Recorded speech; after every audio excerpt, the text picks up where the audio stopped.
Pembangkang malas membaca, kuat temberang. Perdana Menteri yang juga Menteri Kewangan Datuk Seri Anwar Ibrahim menyelar sikap pembangkang Perikatan Nasional yang terus menabur pembohongan termasuk menuduh kerajaan pada masa ini sebagai zalim. Kononnya kerajaan Madani meminggirkan negeri-negeri yang majoriti penduduknya Melayu Islam. Pengerusi Pakatan Harapan itu berkata hujah berlandaskan ayat Al-Quran itu tidak dapat menutup kemalasan mereka untuk membaca dokumen Belanjawan 2023 yang dibentangkan beliau pada 24 Februari lalu. Anwar menegaskan Belanjawan 2023 tersebut jauh lebih baik berbanding Belanjawan sejak 3 tahun lalu. Bacalah buku Belanjawan itu, jangan guna temberang sana sini, sindirnya ketika menggulung perbahasan Belanjawan peringkat dasar di Dewan Rakyat kemarin. Beliau juga mempersoalkan ketiadaan berlaku pertambahan peruntukan untuk negeri-negeri dalam Belanjawan bagi tempoh 3 tahun yang lalu. Kata Anwar, ahli Parlimen Pembangkang sepatutnya menemui fakta peruntukan tahun 2023 jauh lebih tinggi berbanding Belanjawan ketika PAS berada dalam Kerajaan Perikatan Nasional atau Keluarga Malaysia. Perlis daripada 250 juta ringgit sebelum ini saya tambah jadi 570 juta ringgit. 3 tahun lalu apa jadi? Mengapa tidak ditambah? Di mana peruntukan Kelantan? Saya tambah 2.5 bilion ringgit daripada 1.8 bilion ringgit.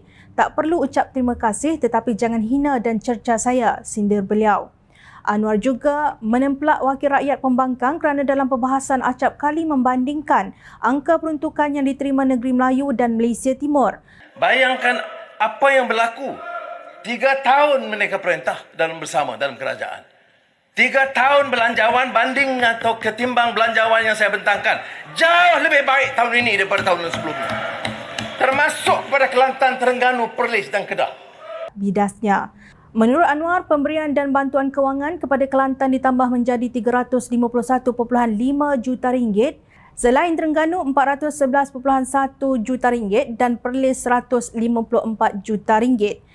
Saya bagi perhatian Perlis kerana Perlis tidak mampu mengurus kewangan negeri untuk membayar gaji kalau kita tidak bantu cara sungguh-sungguh dari pusat. Ujarnya. Mengenai Sabah dan Sarawak, Anwar berkata kedua negeri tersebut dalam kategori lain kerana terikat dengan Perjanjian Malaysia 1963. Dibanding dengan Sabah dan Sarawak, tidak adil dibanding. Sabah dan Sarawak masuk Malaysia kemudian. Kawasan desa jauh ketinggalan, jauh lebih teruk kawasan miskinnya. Ini bukan pertimbangan politik, saya konsisten dalam hal ini. Dulu kita beri 16 hingga 19 juta ringgit setahun. Tahun ini kita tambah 300 juta ringgit setahun. Apakah mencukupi? Rakan-rakan dari sana kata tidak cukup. Saya setuju. Tetapi inilah upaya kita untuk menunjukkan benar-benar Madani untuk menegakkan keadilan, jelasnya. Dalam perbelanjaan ini, Anwar memberi jaminan bahawa Kelantan dan Terengganu tetap mendapat wang ihsan yang sebahagiannya disalurkan terus kepada orang miskin kerana kemiskinan di Terengganu 12%, sementara di Kelantan 21%. Justru soal ahli Parlimen Tambun itu, apa salahnya Menteri Kewangan selalu terus kepada orang miskin? Kalau tidak, beri banyak mana pun wang ihsan, kadar kemiskinan di Kelantan dan Terengganu masih pada tahap yang sama, tegasnya. Dalam satu perkembangan lain, Anwar memaklumkan bahawa konglomerat Tan Sri Syed Mokhtar Al-Bukhari telah menarik diri daripada terlibat dalam projek pembinaan lapangan terbang yang dirancang untuk dibina di Kulim, Kedah. Beliau menyatakan baru menerima surat daripada Menteri Besar Kedah, Datuk Seri Muhammad Sanusi Mat Noor mengenai projek tersebut. Saya baru terima surat daripada Menteri Besar. Minta ditimbang. Tapi begitu saja surat. Cadangan itu cadangan daripada syarikat swasta. Dan katanya syarikat Tan Sri Syed Mokhtar akan membantu menguruskan. Syed Mokhtar hubungi saya tadi dan mengatakan, maaf tu saya tidak sedia untuk jalankan projek itu.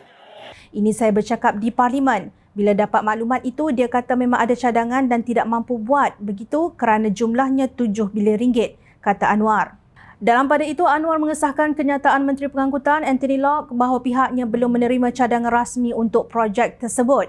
7 bilion ringgit kalau orang nak bawa modal kemudian tak diteliti oleh unit perancangan ekonomi, tak diteliti oleh Kementerian Kewangan, tak diteliti oleh Kementerian Pengangkutan, pakai umum macam itu sahaja. Ini perintah cara apa?